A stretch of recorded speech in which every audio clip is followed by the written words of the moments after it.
It's the Linemakers on Sporting News.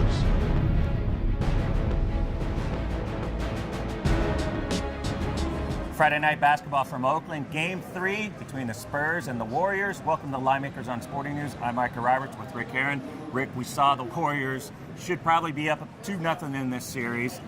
1-1. Spurs got to feel a little lucky about that, but let's talk first about the price and the series price. Before Game 2, we were looking at the Spurs at minus $12. It is all the way down to minus 65, and I don't think I've ever seen a series shift in the same circumstances as drastically as this. I don't think I can recall one shifting that much either, Micah, from $12 down to a minus $1.65. But if you look at the first two games, you can understand it.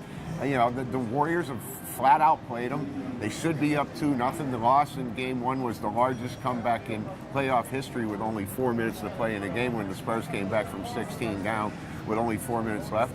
You know, Game 1, Stephen Curry, 44. Game 2, Klay Thompson, 29 in the first half, 7 out of 8 threes. And so you can make a strong case that the Warriors should be up 2-0. And then right now, and we're not talking about the regular season, we're talking about right now, they are a better basketball team than the Spurs. Well, and you look at it with the changing powers in the West, where we see a team like Memphis now favored to win the West. We've seen the Thunder drop down a little bit in consideration. You've seen the Spurs drop in consideration.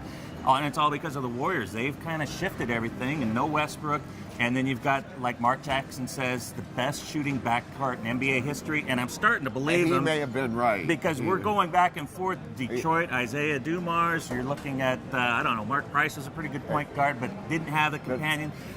This really is, when you look at it, these guys are pure shooters. Yes. And it's amazing. I mean, the Spurs only shot 39.3% for the game, and they only made 5 out of 21 threes.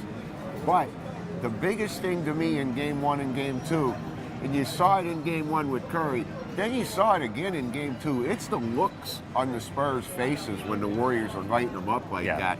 And they just like, what do we do?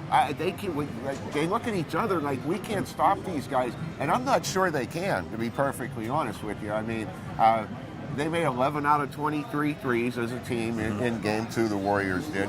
Curry only had 22. They still won by 9 at San Antonio and broke that 30-game losing streak in San Antonio. And this is a Spurs team that kind of prides itself on defensive effort throughout Popovich's career, all his teams. This is what they do. And when usually you can defend a guy inside or a guy that's on the wing, 14, 15 footers, but guys that hit consistently from 24 to 25 feet out, there's no defense against that.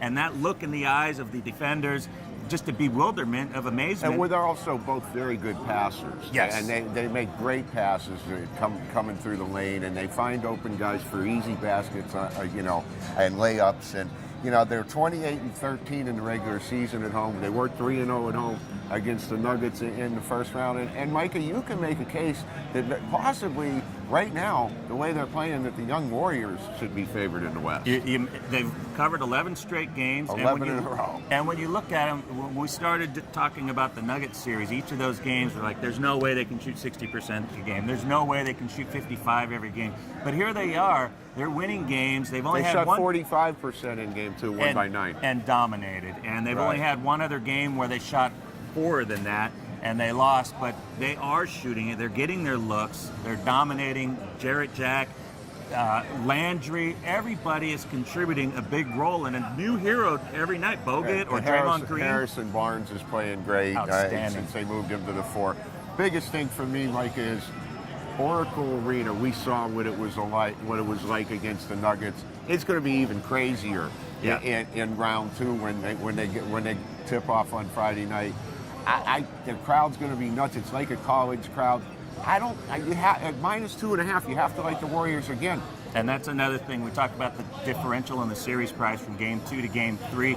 The point spread, when you're looking at the Spurs being an 8.5-point favorite and going the other way to being Warriors 2.5, that is a differential that I've rarely seen. I mean, that's a pretty big number. But I think it's warranted, Mike. You're just watching the way they play. If you're not seeing how good they are, then you're really not watching the games.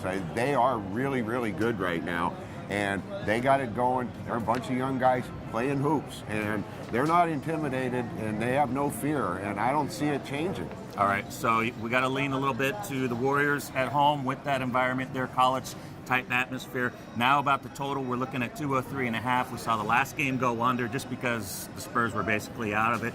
Is there any way you could bet the under here, or is it over or nothing? I can't bet the under in any game in this series. I said Warriors and over for me. All right, sounds good. Thanks for watching.